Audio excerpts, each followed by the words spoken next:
அனுசரணை வழங்குவோர். இப்போது 280 ரூபாவுக்கு சிக்னல் 160 கிராம். இலங்கையில் லாபகரமான விலையில் ஒரு பேக்.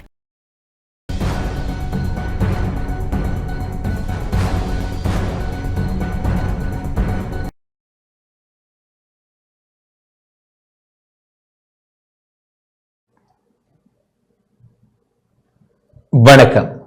டான் தமிழொலியின் இரவு நேர பிரதான செய்தி அறிக்கையோடு இணைந்திருக்கும் நான் ஜெகநாதன் சஜித். முதலில் தலைப்புச் செய்திகள்.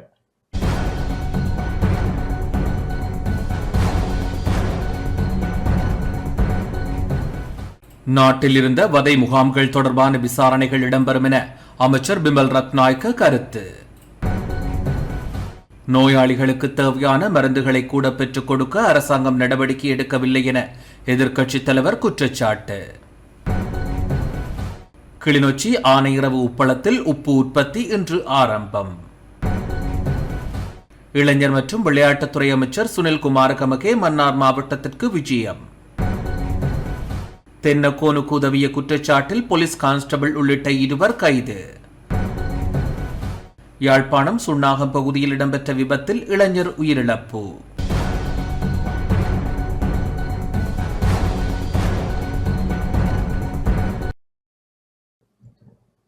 தொடர்வது முதன்மை செய்தி.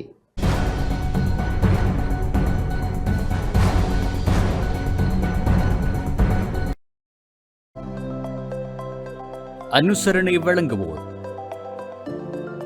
சில பந்தங்கள் வாழ்நாள் முழுவதற்கும். நிப்பான் சிமெண்ட்.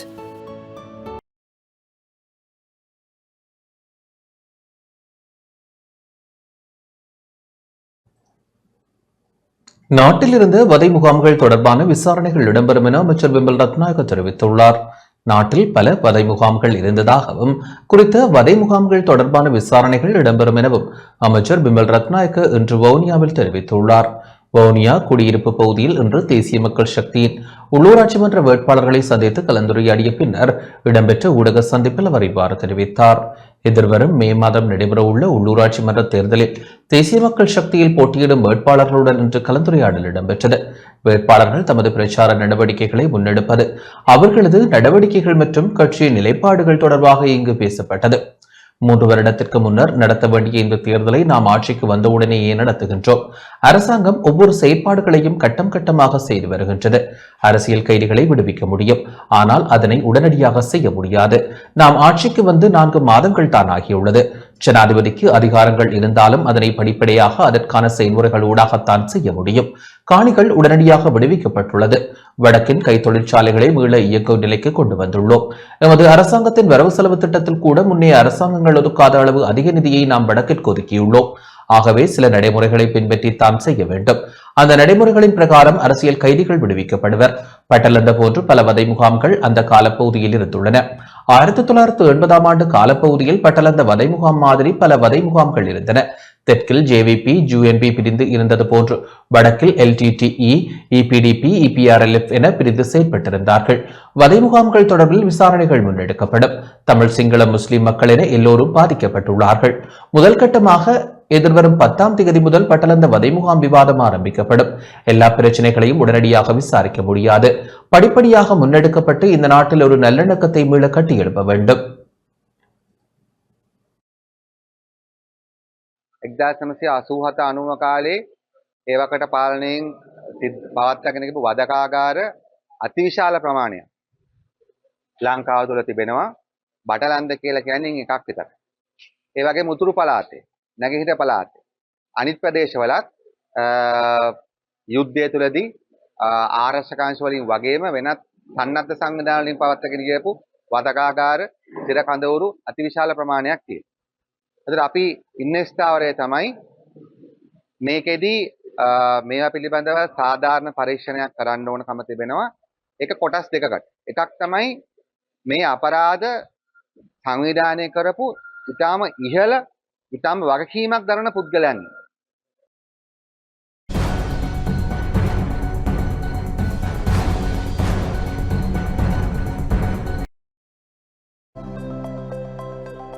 அனுசரணை வழங்கியோர்.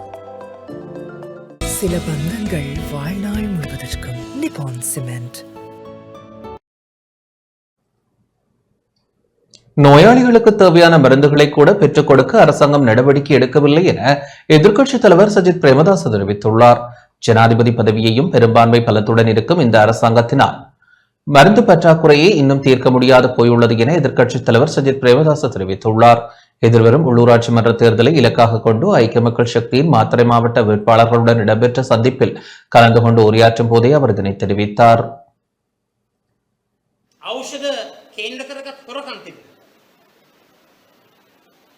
ජනතාවගේ ජීවිත ගණනාවක් නැති වුණා බාල බෙහෙත් නිසා. கடந்த காலங்களில் எமது நாட்டினது சுகாதாரத்துறையில் மருந்து பொருள் மோசடி, திருட்டு போன்ற கடுமையான சிக்கல் நிலை காணப்பட்டன. தரம் குறைந்த மருந்துகளால் பலரின் உயிர்கள் பறிபோனது. இன்றும் கடுமையான மருந்து தட்டுப்பாடு நிலவுகின்றது. இதற்கு அரசாங்கத்திடம் தீர்வில்லை. இதற்கான ஏற்பாடுகள் கூட காண்பதற்கில்லை. ஆஸ்துமா நோயாளிகளின் உயிரை காப்பாற்றும் மருந்து, நுரையீரல் தொற்றுக்கு வழங்கப்படும் மருந்து, நிமோனியா நோயாளிகளுக்கு வழங்கப்படும் ஆன்டிபயோட்டிக் மருந்துகள், தீவிர சிகிச்சை பிரிவில் உள்ள நோயாளிகளுக்கும் பாக்டீரியா தொற்றுக்கான நுண்ணுயிர் எதிர்ப்பு மருந்துகளுக்கு கடுமையான பற்றாக்குறை நிலவுகின்றன. ஜனாதிபதி தேர்தலிலும் பொதுத் தேர்தலிலும் மக்கள் ஆணையை வழங்கி 225 பேரில் 159 பேரோடு பெரும்பான்மை அதிகாரத்தை வழங்கியது இவ்வாறான மருந்துகளுக்கு தட்டுப்பாடுகளை ஏற்படுத்துவதற்கல்ல. மக்களின் உயிரை காப்பாற்றும் மருந்து பொருட்களுக்கு இவ்வாறு கடும் தட்டுப்பாடு நிலவி வரும் இவ்வேளையில் அரசாங்கமானது இது தொடர்பாக எந்த நடவடிக்கைகளையும் எடுக்கவில்லை. வளமான நாட்டை உருவாக்குவோம் என்று கொள்கை பிரகடனத்தை முன்வைத்தனர். ஆனால் நோயாளிகளுக்கு தேவையான மருந்துகளை கூட பெற்றுக் கொடுக்க அரசாங்கம் நடவடிக்கை எடுக்கவில்லை. நாட்டை ஆள்வதற்கான தொலைநோக்கு பார்வையோ வேலை திட்டமோ பாதை வரைபடமோ இந்த அரசாங்கத்திடம் இல்லை. நாட்டை நிர்வகிக்க முடியாத இயலுமையற்ற அரசாங்கமே நாட்டில் காணப்படுகின்றது. வேலையில்லா பட்டதாரிகள் வேலை கேட்கும் போது அரசாங்க அமைச்சர்கள் வேலையில்லா பட்டதாரிகளை கேலி செய்கிறார்கள். தற்போதைய அரசாங்கத்தின் வெற்றிக்கு உதவிய வேலையற்ற பட்டதாரிகள் இறுதியில் வைத்தியசாலை செல்லும் அளவிற்கு அரசாங்கத்தின் அடாவடித்தனம் முன்னெடுத்து வரப்படுகின்றது. ඖෂධ කේන්ද්‍ර කරගත් හොරකම් තිබුණා. ජනතාවගේ ජීවිත ගණනාවක් නැති වුණා බාල බෙහෙත් නිසා.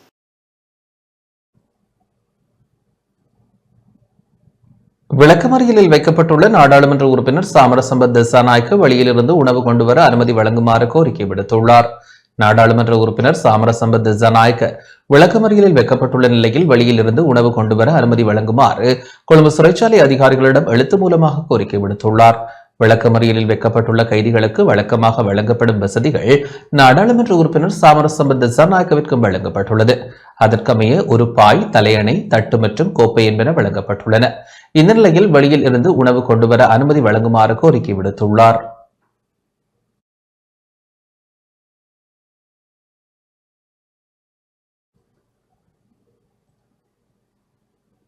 கிளிநொச்சி ஆனையிறவு உப்பளத்தில் உப்பு உற்பத்தி இன்று ஆரம்பித்து வைக்கப்பட்டது.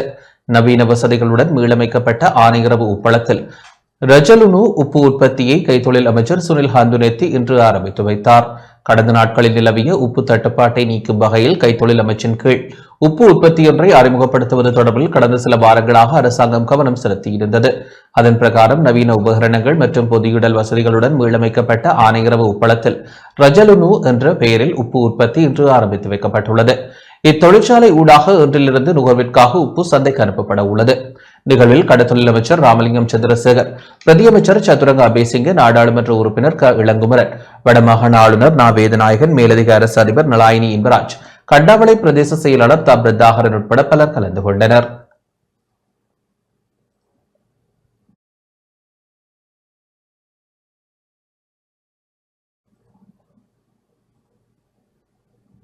அமைச்சர் சுனில்குமார் கமகே இன்று மன்னாருக்கு விஜயம் செய்தார்.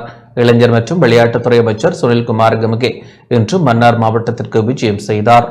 மன்னார் மாவட்டத்தில் உள்ள விளையாட்டுக் கழகங்களின் பிரதிநிதிகளை சந்திக்கும் வகையிலும் விளையாட்டுத்துறை தொடர்பில் இளைஞர்கள் எதிர்நோக்கும் பிரச்சினைகள் தொடர்பிலும் ஆராய்வதற்காகவும் இந்த விஜயம் மேற்கொள்ளப்பட்டது. மன்னார் பள்ளிமுனை விளையாட்டு மைதான பார்வையாளர் அரங்கில் இடம்பெற்ற சந்திப்பில் மன்னார் மாவட்ட விளையாட்டுக் கழகங்களின் பிரதிநிதிகள், இளைஞர்கள், தேசிய மக்கள் சக்தியின் உள்ளூராட்சி மன்ற வேட்பாளர்கள் என பலர் கலந்து கொண்டனர். இதன்போது நீண்டகாலமாக கட்டுமான பணிகள் பூர்த்தி செய்யப்படாத காணப்படும் நறுவிலைக்குளம் சர்வதேச விளையாட்டு மைதான பணிகளை விரைவில் மீண்டும் ஆரம்பிக்க உள்ளதாக விளையாட்டுத்துறை அமைச்சர் சுனில்குமார் கமகே தெரிவித்தார். அதேவேளை நறுவிலைக்குளம் மைதானத்தின் தற்போதைய நிலை தொடர்பில் பார்வையிடுவதற்காக அமைச்சர் தலைமையிலான குழுவினர் களவிஜயம் மேற்கொண்டனர்.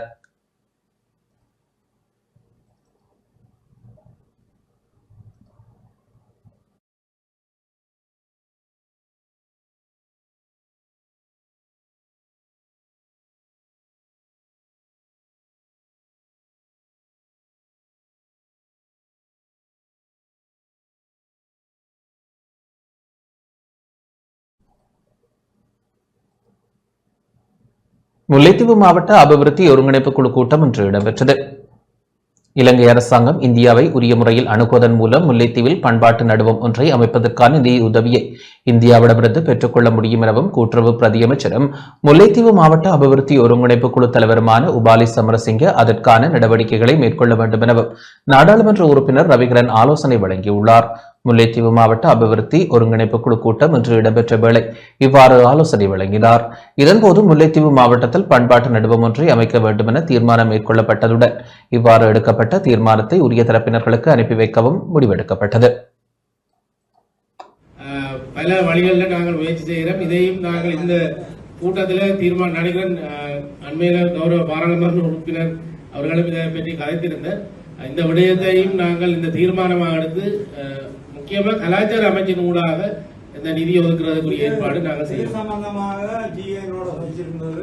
நான் நேரடியாக இந்திய துணை தூதுவரோட யாழ்ப்பாணத்தில் வச்சிருந்தேன். அவரும் அந்த எண்ணம் இருக்குது. அரசாங்கம் உரிய வகையில் அணுகினால் இந்த எங்களுடைய அமைச்சருக்கு சொல்றேன், அமைச்சருக்கும் உரிய வகையில் அணுக போட்டனுக்கு தான் இந்தியாவாலேயே இந்த காசு கிடைக்கக்கூடிய.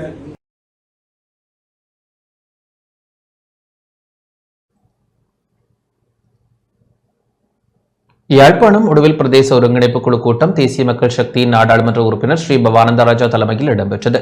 பிரதேசம் சார்ந்த பல்வேறு அபிவிருத்தி நடவடிக்கைகள் குறித்து கலந்துரையாடப்பட்ட கூட்டத்தில் நாடாளுமன்ற உறுப்பினர்கள் யாரும் பங்கேற்கவில்லை என்பது தெரியவந்துள்ளது. இது தொடர்பில் கருத்து வெளியிட்ட பிரதேச ஒருங்கிணைப்பு குழு தலைவர் ஸ்ரீ பவானந்தராஜா அனைத்து நாடாளுமன்ற உறுப்பினர்களுக்கு முறையான அழைப்பு விடுக்கப்பட்டதாக தெரிவித்தார்.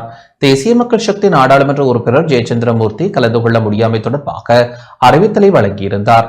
ஏனையவர்கள் எவரும் அறிவித்திருக்கவும் இல்லை, கலந்து கொள்ளவும் இல்லை எனவும் ஸ்ரீ பவானந்தராஜா குறிப்பிட்டுள்ளார். அபிவிருத்தி குழு கூட்டம் இடம்பெற்ற போது சில விடயங்களுக்கு உடனடியாக தீர்வு வழங்கப்பட்டதுடன் சிலவற்றுக்கு உரிய தீர்வு வழங்கப்படவில்லை.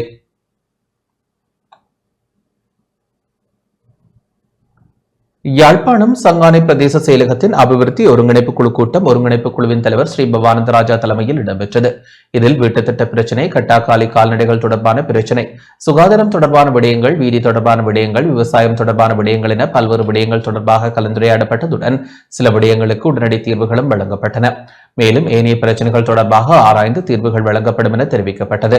கூட்டத்தில் சங்கானை பிரதேச செயலர் கவிதா உதயகுமார், பிரதேச செயலக பதவி நிலை அதிகாரிகள், உத்தியோகத்தர்கள், திணைக்களங்களின் அதிகாரிகள், போலீசார், பொது சுகாதார வைத்திய அதிகாரி, சமூக மட்ட அமைப்புகளின் பிரதிநிதிகள் என பலரும் கலந்து கொண்டனர்.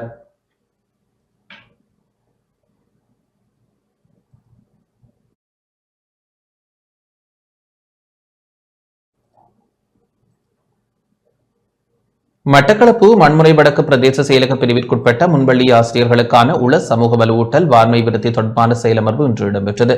முன்பள்ளி ஆசிரியர்களுக்கான உள சமூக வலுவூட்டல் வான்மை விருத்தி தொடர்பான செயலமர்வு மட்டக்களப்பு பிராந்திய சுகாதார சேவைகள் பணிப்பாளர் பணிமனையின் கேட்போர் கூடத்தில் இடம்பெற்றது.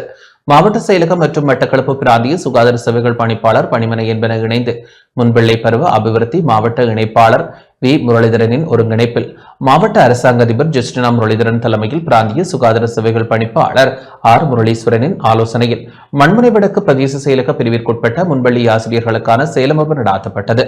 செயலமர்வில் முன்பள்ளி ஆசிரியர்களுக்கான உள சமூக வலுவூட்டல், பெற்றோர் ஆசிரியர்களுக்கு இடையிலான வினைத்திறனான தொடர்பான பிள்ளையின் நடத்தையில் ஏற்படும் மாற்றம், அதனை கையாள்வதற்கான செயல்முறை விடயங்கள் தொடர்பில் ஆசிரியர்களுக்கு தெளிவூட்டப்பட்டது. வளவாளராக உளநல வைத்தியரும் சர்வதேச நடத்தை மாற்று வைத்திய அதிகாரி சகாய தர்ஷினி ஜூடி ஜெயக்குமார் கலந்து கொண்டார். வலய கல்வி அலுவலக முன்பள்ளி அபிவிருத்தி உதவி கல்வி பணிப்பாளர் அனுரேகா, விவேகானந்தன் மாவட்ட உளவளத்துறை இணைப்பாளர் சுபானந்தினி உதயகாந்தன் மற்றும் மாவட்ட செயலக உத்தியோகத்தர்கள், முன்பள்ளி ஆசிரியர்கள் என பலரும் செயலமர்வில் கலந்து கொண்டனர்.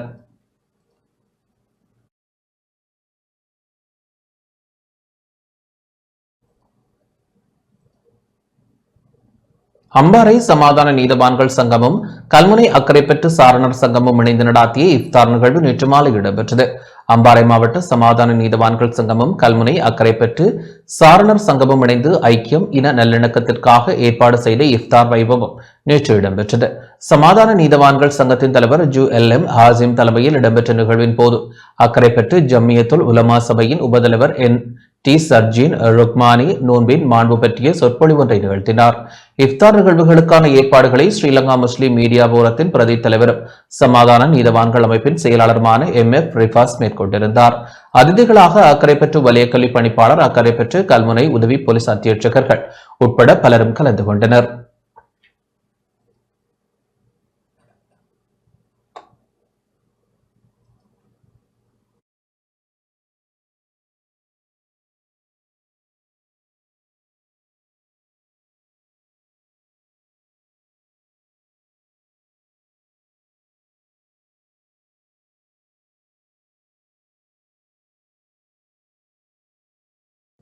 இலங்கை தொழிலாளர் காங்கிரஸ் நுவரெலியாவில் பிரசார பணிகளை ஆரம்பித்துள்ளது. நடைபெறவுள்ள 2025 உள்ளூராட்சி மன்ற தேர்தலில் நுவரெலியா மாவட்டத்தில் பிரசார பணிகளை இலங்கை தொழிலாளர் காங்கிரஸ் ஆரம்பித்தது. கோட்டகலை ஸ்ரீ முத்துவிநாயகர் ஆலயத்தில் இன்றைய தினம் இடம்பெற்ற சிறப்பு வழிபாட்டு பூஜைகளுடன் இடம்பெறவுள்ள 2025 உள்ளூராட்சி மன்ற தேர்தலுக்கான பிரசார பணிகளை ஆரம்பித்ததுடன் தொடர்ந்து தேர்தலில் போட்டியிடும் வேட்பாளர்களுடனான சந்திப்பொன்றும் கோட்டகலை CLF வளாகத்தில் இடம்பெற்றது. இந்நிகழ்வின் போது இலங்கை தொழிலாளர் காங்கிரசின் பொதுச் செயலாளரும் நாடாளுமன்ற உறுப்பினருமான ஜீவன் தொண்டமான், தலைவர் செந்தில் தொண்டமான், தவிசாளரும் நிதிச் செயலாளருமான மருதுபாடி ராமேஸ்வரன், கட்சியின் உயர்பீட உறுப்பினர்கள், உள்ளூராட்சி மன்ற தேர்தல் வேட்பாளர்கள் உட்பட பலர் கலந்து கொண்டனர். மேலும் நடைபெறவுள்ள 2025 உள்ளூராட்சி மன்ற தேர்தலில் இலங்கை தொழிலாளர் காங்கிரஸ் இம்முறை கொட்டகலை, நோர்வுட், மஸ்கலியா, அக்கரப்பத்தனை, நுவரெலியா, ஹேட்டன், டிகோயா, தலவாக்கலை, லிந்துலை, அம்பகமுவ, கொத்மலை, ஹங்கராங்கத்த, நுவரெலியா மாநகர சபை ஆகிய உள்ளூராட்சி மன்றங்களில் சேவல் சின்னத்திலும் வலைப்பினை பிரதேச செயலக சபையில் நாற்காலி சின்னத்திலும் போட்டியிடுகின்றது. இதில் மஸ்கலியா மற்றும் கொத்மலை ஆகிய உள்ளூராட்சி மன்றங்களின் வேட்புமனுக்கள் ஒரு சில முரணான காரணங்களால் நிராகரிக்கப்பட்டிருந்த நிலையில் நிராகரிக்கப்பட்ட வேட்புமனுக்கள் தொடர்பில் இலங்கை தொழிலாளர் காங்கிரஸ் சார்பில் உயர் நீதிமன்றில் வழக்கு தாக்கல் செய்யப்பட்டுள்ளமை குறிப்பிடத்தக்கது.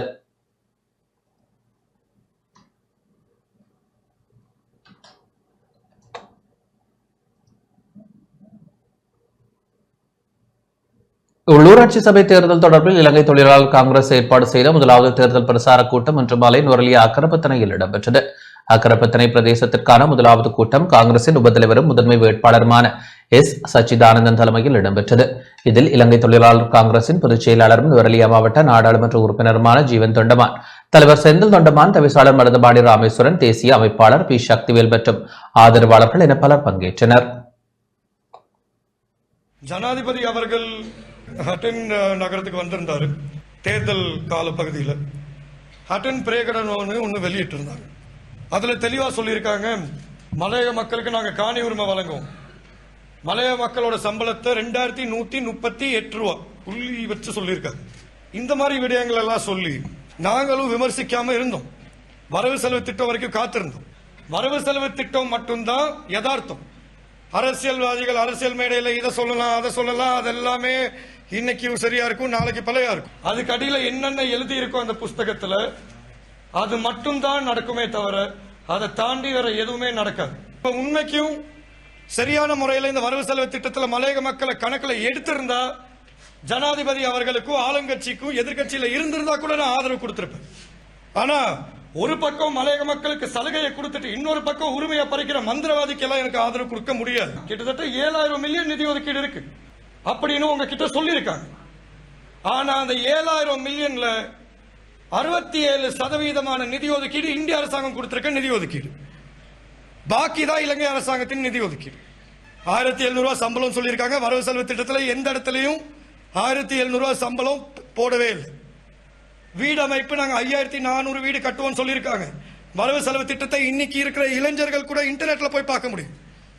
நீங்க அதுல போய் பார்த்தா 329 வீடுகள் தான் இருந்திருக்கும். காணி உறுதி பத்திரம் வழங்குற திட்டம் ஒட்டுமொத்தமா அளிக்கப்பட்டிருக்கு.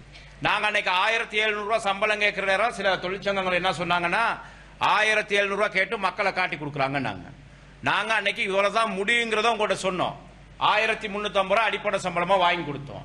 அன்னைக்கு அந்த தொழிற்சங்கம் என்ன சொன்னாங்கன்னா, இல்ல இந்த 1700 ரூபாய் பத்தாவது 2000 ரூபாய் வரணும் அப்படின்னாங்க. இன்னைக்கு அவங்க ஆட்சியில் இருக்கிறாங்க, அந்த தொழிற்சங்கம் ஆட்சியில் இருக்குது.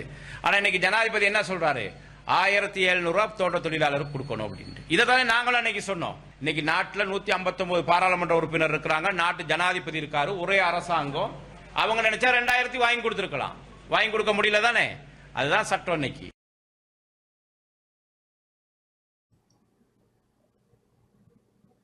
ஜனநாயக தமிழ் தேசிய கூட்டணியின் பருத்தித்துறை பிரதேச சபை வேட்பாளர்களுடனான கலந்துரையாடல் ஜனநாயக போராளிகள் கட்சித் தலைவர் சி வேந்தன் தலைமையில் நேற்று மாலை இடம்பெற்றது.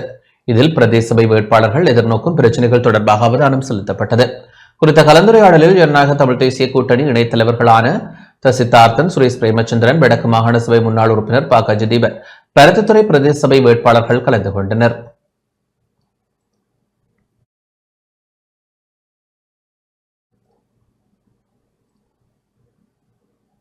பிரிட்டனில் பிழை கண்டுபிடிக்க முன் புது அரசியலமைப்பு பணியை ஆரம்பியுங்கள் என மனோ கணேசன் எம்பி தெரிவித்துள்ளார்.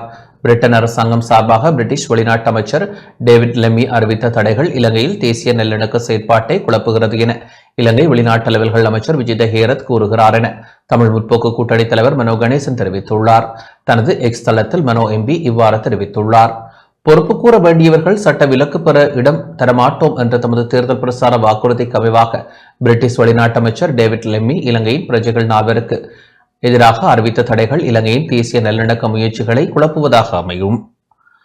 அங்கேயும் இல்லாத இங்கேயும் இல்லாத பதிலில் இலங்கை வெளிநாட்டல்கள் அமைச்சர் நண்பர் விஜித ஹேரத் கூறுகிறார். அமைச்சர் அவர்களே, உங்கள் தேர்தல் பிரசாரத்தின் போது நீங்கள் உறுதியளித்த அரசியலமைப்பு செயற்பாடு இன்று எங்கே? அதை உங்களை அரசு காலவரையின்றி ஒத்திவைத்துவிட்டது. நல்லாட்சியில் 2018 ஆண்டளவில் இடைநிறுத்தப்பட்ட புதிய அரசியலமைப்பு செயற்பாட்டை நின்ற இடத்தில் இருந்து முன்னெடுப்போம் என்பது உங்கள் தேர்தல் கால வாக்குறுதி. ஜனாதிபதி அனுரகுமார உடன் புதிய அரசியலமைப்பு வழிகாட்டல் குழுவில் நான், நண்பர்கள் ரவுஹ் ஹக்கீம், ரிஷாத் பதியுதீன், சுமந்திரன் ஆகியோர் கூட்டாக செயற்பட்டோம்.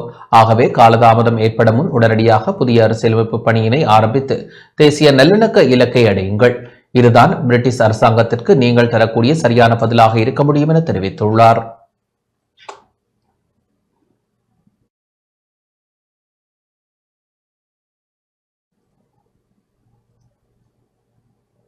தென்னக்கோனுக்கு உதவிய குற்றச்சாட்டில் போலீஸ் கான்ஸ்டபிள் உள்ளிட்ட 2 கைது செய்யப்பட்டுள்ளனர்.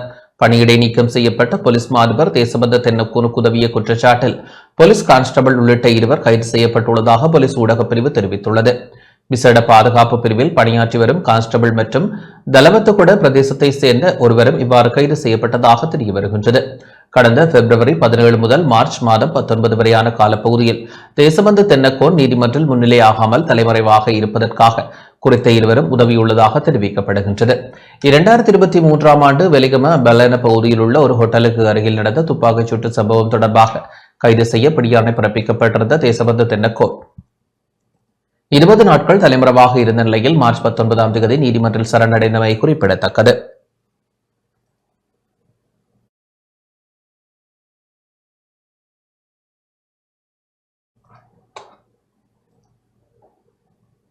யாழ்ப்பாணம் சுன்னாகம் பகுதியில் இன்று இடம்பெற்ற விபத்தில் இளைஞர் ஒருவர் உயிரிழந்துள்ளார். யாழ்ப்பாணம் சுன்னாகம் பகுதியில் இன்று இடம்பெற்ற விபத்தில் இளைஞர் ஒருவர் உயிரிழந்துள்ளதுடன் ஒருவர் காயமடைந்துள்ளார். சுன்னாகம் கந்தரோடை பகுதியில் 2 மோட்டார் சைக்கிள் மோதி விபத்து ஏற்பட்டது.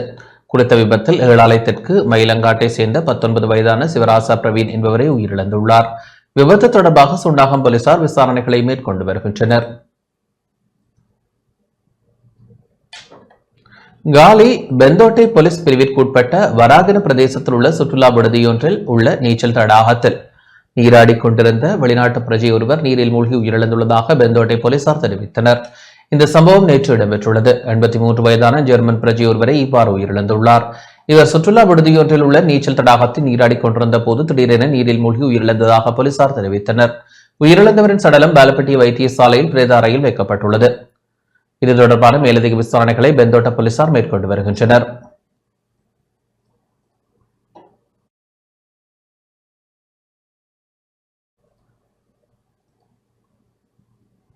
முல்லைத்தீவு ஓட்டசுட்டானில் மனித நுகர்வுக்கு பொருத்தமற்ற உணவுப் பொருட்கள் அளிக்கப்பட்டன.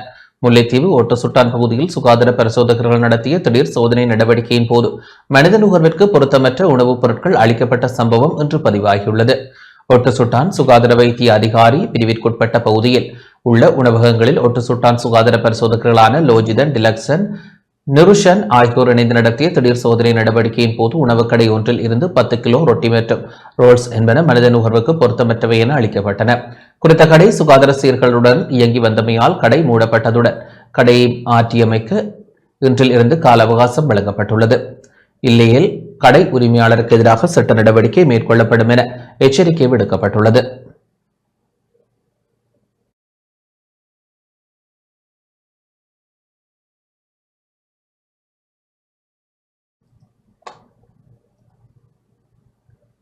நுவரெலியாவில் வசந்தகால பேண்ட் வாத்திய அணிவகுப்பு ஒத்திகை இன்று இடம்பெற்றது. நுவரெலியாவில் ஒவ்வொரு வருடமும் வசந்த காலத்தையொட்டி ஏப்ரல் மாதம் பல்வேறுபட்ட நிகழ்வுகள் இடம்பெறும். இவ்வருடமும் எதிர்வரும் 1ஆம் தேதி உத்தியோகபூர்வமாக விழாக்கோலத்துடன் ஆரம்பமாக உள்ளது. இதன் முதல் நாள் பாடசாலை மாணவர்களின் பேண்ட் வாத்திய அணிவகுப்பு குழுவினரின் இசை வாத்தியங்கள் முழங்க இவ்விழா அங்குரார்ப்பணம் செய்வது வழக்கம். இதன் காரணமாக இன்று நுவரெலியாவில் உள்ள 15க்கும் மேற்பட்ட பாடசாலை மாணவ குழுக்களின் பேண்ட் வாத்திய அணிவகுப்பு ஒத்திகை பிரமாண்டமாக இடம்பெற்றது. நுவரெலியா உடப்புசல்லாவ பிரதான வீதியில் அமைந்துள்ள விக்டோரியா பூங்கா பிரதான நுழைவாயில் அருகில் ஆரம்பிக்கப்பட்டு நுவரெலியா பதுளை பிரதான வீதியில் அமைந்துள்ள விக்டோரியா பூங்கா நுழைவாயில் வரை சென்று நிறைவடைந்தது. இதன்போது நுவரெலியா பதுளை பிரதான வீதியின் ஒரு பகுதி சில மணி நேரம் மூடப்பட்டு இவ்வொத்திகை நிகழ்வு இடம்பெற்றது.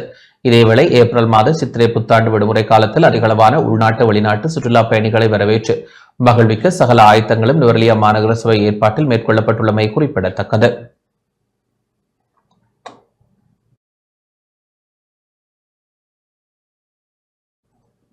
பலஸ்தீன் இஸ்ரேல் போர் உடனடியாக முடிவிற்கு கொண்டுவரப்பட வேண்டும் என வலியுறுத்தி புத்தளத்தில் நேற்று கவனஈர்ப்பு போராட்டம் முன்னெடுக்கப்பட்டது. புத்தளம் பெரிய பள்ளிவாசலுக்கு முன்பாக பலஸ்தீன சுதந்திரத்திற்கான புத்தளம் மாவட்டத்தின் அமைப்பின் ஏற்பாட்டில் ஜும்மா தொழுகையுடன் கவனஈர்ப்பு போராட்டம் முன்னெடுக்கப்பட்டது. பலஸ்தீன் இஸ்ரேல் போர் உடனடியாக முடிவிற்கு கொண்டுவரப்பட வேண்டும் என கவனஈர்ப்பு போராட்டத்தில் ஈடுபட்டவர்கள் வலியுறுத்தினர். இதன்போது கவனஈர்ப்பில் ஈடுபட்டவர்கள் இவ்வாறு கருத்து வெளியிட்டனர்.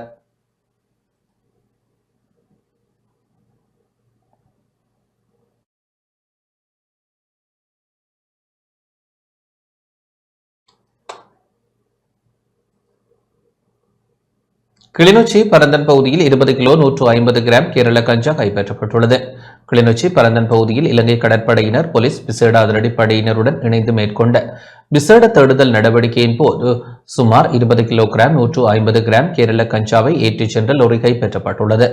இதன்போது 47 வயதான சந்தேக நபர் ஒருவர் கைது செய்யப்பட்டுள்ளார். கிளிநொச்சி போலீஸ் சிறப்பு அதிரடிப்படையினருடன் இணைந்து வடக்கு கடற்படை கட்டளையின் வெற்றிலைக்கேணி கடற்படை நடவடிக்கைகளை முன்னெடுத்தது. பரந்தன் பகுதியில் சிறப்பு கூட்டு தேடுதல் நடவடிக்கை இதன்போது முன்னெடுக்கப்பட்டது. கைப்பற்றப்பட்ட கேரள கஞ்சாவின் மொத்த பெறுமதி 8 மில்லியன் ரூபாயை விட அதிகம் என தெரிவிக்கப்பட்டுள்ளது. மேலதிக சட்ட நடவடிக்கைகளை கிளிநொச்சி போலீசார் முன்னெடுத்துள்ளனர்.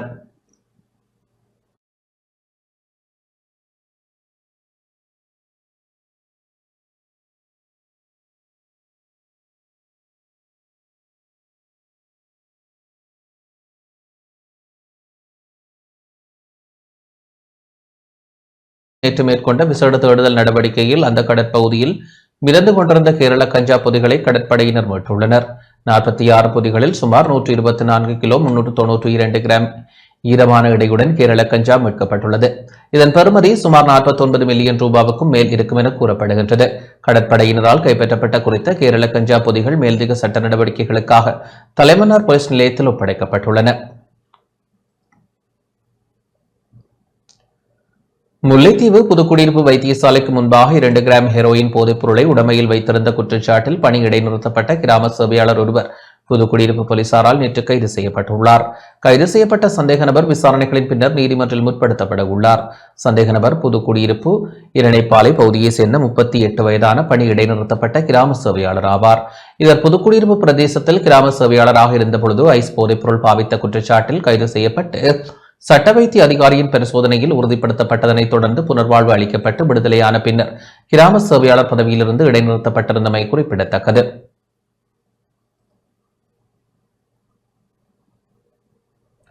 கொழும்பு கிராண்ட்பாஸ் போலீஸ் பிரிவிற்குட்பட்ட பராக்கிரம வீதி பகுதியில் ஐஸ் போதைப் பொருளுடன் இளைஞர் ஒருவர் நேற்றிரவு கைது செய்யப்பட்டுள்ளார். கிராண்ட்பாஸ் போலீசாருக்கு கிடைத்த தகவலின் அடிப்படையில் மேற்கொள்ளப்பட்ட சுற்றிவளைப்பு நடவடிக்கையின் போது வெள்ளம்பட்டி பிரதேசத்தில் வசிக்கும் 25 வயதான இளைஞர் கைது செய்யப்பட்டுள்ளார்.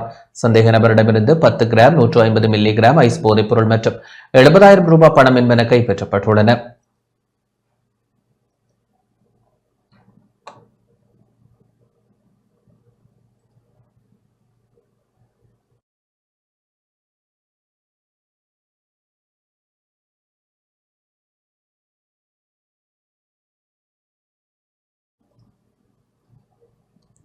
குருநாகல் நிக்கவரட்டிய போலீஸ் பிரிவிற்குட்பட்ட தனிகிதாவ பகுதியில் உள்நாட்டு துப்பாக்கியுடன் சந்தேக நபர் ஒருவர் நேற்று கைது செய்யப்பட்டுள்ளார். நிக்கவரட்டிய போலீசாருக்கு கிடைத்த தகவலின் அடிப்படையில் மேற்கொள்ளப்பட்ட சுற்றிவளைப்பின் போது பண்டார ஹோஸ்வத்த பகுதியில் வசிக்கும் 49 வயதான நபர் கைது செய்யப்பட்டார். கிளிநொச்சி மாவட்டம் A35 பிரதான வீதி புளியம்பொக்கணை பகுதியில் பயணித்த பெண்ணிடம் தங்கச்சங்கிலி அபகரிக்கப்பட்ட சம்பவம் பதிவாகியுள்ளது. A35 பிரதான வீதி ஊடாக பெரியகுளம் பகுதியில் அமைந்துள்ள தனது வீட்டுக்கு மோட்டார் சைக்கிளில் பயணித்துக் கொண்டிருந்த போது புளியம்பொக்கணை பகுதியில் மோட்டார் சைக்கிளில் வந்த இருவர் குறித்த பெண் அணிந்திருந்த 3,15,000 ரூபாய் பெறுமதியான தங்கச்சங்கிலியை அபகரித்துக் கொண்டு தப்பிச் சென்றனர். சம்பவம் தொடர்பாக தர்மபுரம் போலீசாருக்கு வழங்கப்பட்ட தகவலுக்கு அமைய விரைவாக செயற்பட்ட தர்மபுரம் போலீசார் ராமநாதபுரம் பகுதியில் வைத்து 2 சந்தேக நபர்களையும் கைது செய்தனர். கைது செய்யப்பட்ட சந்தேக நபர்களிடமிருந்து பெண்ணிடம் அபகரிக்கப்பட்ட தங்கச்சங்கிலி மற்றும் அவர்களின் உடைமையில் இருந்த 2.25 மில்லிகிராம் ஹெரோயினையும் கைப்பற்றினர். மேலும் 20 கிராம் கேரள கஞ்சாவையும் திருட்டில் ஈடுபடுவதற்காக பயன்படுத்தப்பட்ட மோட்டார் சைக்கிளையும் போலீசார் பறிமுதல் செய்துள்ளனர். தடய பொருட்கள் மற்றும் சந்தேக நபரை கிளிநொச்சி நீதிமன்றத்தில் முற்படுத்தப்பட்ட நிலையில் மேலதிக விசாரணைகளுக்காக 2 சந்தேக நபர்களும் தர்மபுரம் போலீசாரிடம் ஒப்படைக்கப்பட்டுள்ளனர்.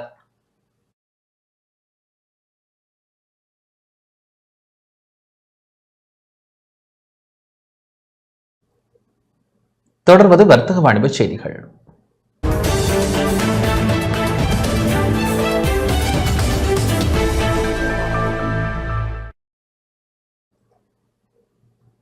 பத்து சிறுதொழில் முயற்சியாளர்களுக்கு நிதியுதவி வழங்கப்பட்டுள்ளது. ஜுனிலிவர் ஸ்ரீலங்கா கூட்டாண்மையுடன் பெண் தலைமைத்துவ சிறு தொழில் முயற்சியாளர்களுக்கு ஆதரவளிக்கின்றது. ஜுனிலிவர் ஸ்ரீலங்கா மற்றும் கைத்தொழில் மற்றும் தொழில் முயற்சியாண்மை அபிவிருத்தி அமைச்சின் கைத்தொழில் அபிவிருத்தி சபை ஆகியன ஒன்றிணைந்து 2வது கட்டமாக 10 சிறு தொழில் முயற்சியாளர்களுக்கு நிதியுதவி அளித்துள்ளன. 2024 ஆண்டில் ஜுனிலிவர் இடையில் கைச்சாத்திடப்பட்ட 3 ஆண்டுகளுக்கான புரிந்துணர்வு உடன்படிக்கையின் ஒரு பகுதியாக இது உள்ளதுடன் பெண் தொழில் முயற்சியாளர்களுக்கு நிதி மற்றும் ஆற்றல் மேம்பாட்டு உதவிகள் இதன் மூலம் அளிக்கப்பட்டு வருகின்றன. 2025 ஆண்டின் முடிவில் இந்நிகழ்ச்சி திட்டத்தின் கீழ் 60 தொழில் முயற்சியாளர்களுக்கு இவ்வாறான உதவிகளை வழங்குவதற்கு திட்டமிடப்பட்டுள்ளது. பேட்ரிக் மற்றும் கைத்தறி, மிட்டாய் வகை, பாதணி மற்றும் மசாலா பொருட்கள் உள்ளிட்ட பல்வேறு துறைகளை பிரதிநிதித்துவப்படுத்தும் அவர்களின் முதலீடுகளை மேற்கொண்டு தமது வர்த்தக முயற்சிகளை விரிவுபடுத்தியுள்ளனர். வழிகாட்டல் மற்றும் அறிமுகங்களை ஏற்படுத்திக் கொள்ளல் போன்றவற்றின் ஊடாக ஆற்றலை மேம்படுத்துவதற்கான மேலதிக உதவியை பெறும் முகமாக கூட்டாண்மையுடன் புரிந்துணர்வு உடன்படிக்கை மேலும் பலப்படுத்தப்பட்டுள்ளது. இதனை கையளிக்கும் வைபவத்தில் கைத்தொழில் மற்றும் தொழில் முயற்சியாண்மை அபிவிருத்தி அமைச்சின் செயலாளர் திலகா ஜெயசுந்தர பிரதம அதிதியாக கலந்து கொண்டு சிறப்பித்தமை குறிப்பிடத்தக்கது.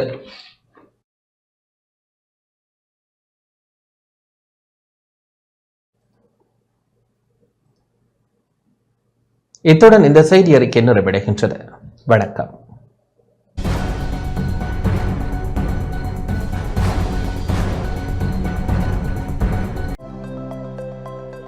அனுசரணை வழங்கியோர் இப்போது 280 ரூபாவுக்கு சிக்னல் 160 கிராம். இலங்கையில் லாபகரமான விலையில் ஒரு பேக்.